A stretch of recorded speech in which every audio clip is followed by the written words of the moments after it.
Well, welcome to the 1 Minute. This is our weekend edition of where we come to you for the Saturday and Sunday. Saturday being the reflection, Sunday being the preparation. Please do go to onebaptist.org/devotional and check out what's on there. In fact, they'll be there just like that by the name. On today's date, you'll see today, depending upon what day you look at it. But Saturday, you'll see reflection, and Sunday, you'll see preparation. So one will cause us to go back and learn and relearn some of the things that we've seen already, or just remind us and challenge us whether we made application to it. In fact, it'll even bring up some things perhaps we didn't talk about on the video. Sunday will be the preparation, and as it is on the preparation, it will be preparing us for what we're going to get into next week. Both are necessary. Just take a little bit of time. Get on there. Be very simple. Just a page of stuff that you can kind of get in your spirit. In fact, half a page, I think, that you can get in your spirit and keep the Devo rolling day to day. Now, I want to speak to you in reference to this. We learn, I was ministered to by what the Lord gave us this past week. And yet I'm reminded how the Bible says, to whom much is given, much shall be required. I ponder and I just wonder, are we doing something with what we got? Now, last week we talked about change, and we talked about how that was the theme of last week's preparation and reflection.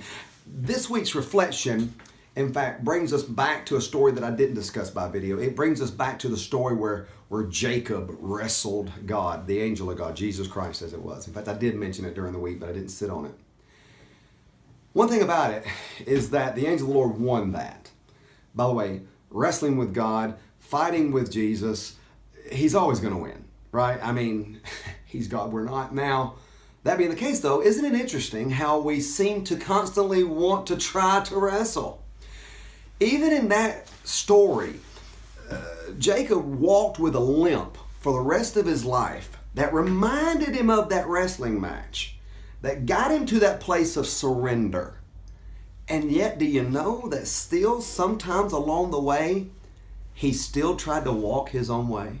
It's amazing how he would vacillate between moving towards the Word of God and going against such, and how he would go back to some of his old ways, and yet then be reminded that he needed to go God's way. And isn't that a reminder of how we can be? In fact, the Bible even tells us in the New Testament, it says, walk in the Spirit, Galatians 5:16, walk in the Spirit, and you shall not fulfill the lust of the flesh, the desires of the flesh. Lust we always use as if it's a sexual term, but it's even bigger than that. It's anything that we desire more than God's desire.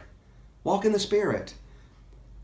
This thing that we're learning, these things that we're learning, are they causing your desire to change? You see, again, as I said, if we don't do something with what we learn, there's going to be consequences to it, just like there was with Jacob. The preparation this week, it's going to show you how next week, as we look at this, you're going to see lessons that was given to the children of Israel. God had to discipline them when they got away from His Word. And yet I'm reminded again how Galatians chapter 6, it's verse 7 says how God is not mocked. Whatsoever man soweth, or woman, that shall he also reap. Hosea 8 and verse 7, Old Testament, on that sowing and reaping thing says, hey, sow the wind, you're going to reap the whirlwind, meaning it's going to be worse than you thought, bigger than you thought. And isn't that the way it works? This discipline of God. Hebrews chapter 12, 5 and 6 tells us to not despise, I'm going to paraphrase, to not despise the chastening of the Lord. Don't faint at His rebuke. It says that whom the Lord loves is who He chastens. And listen, we should embrace the chastening. We should embrace the correction. We should even embrace the consequences, because, listen, if God was to leave us at our own ways and our own devices at times, all we're doing is sowing more problems, doing nothing with what we've learned. So let this be the lesson of which we've learned. Let these things of which we've seen, let's not wrestle with God. Let's let Him control our walk. Let's walk in the Spirit and not in the flesh. Let's find out what the Word says and just do it.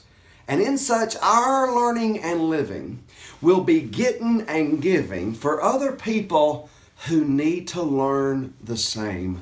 I love you, and I'll see you Monday.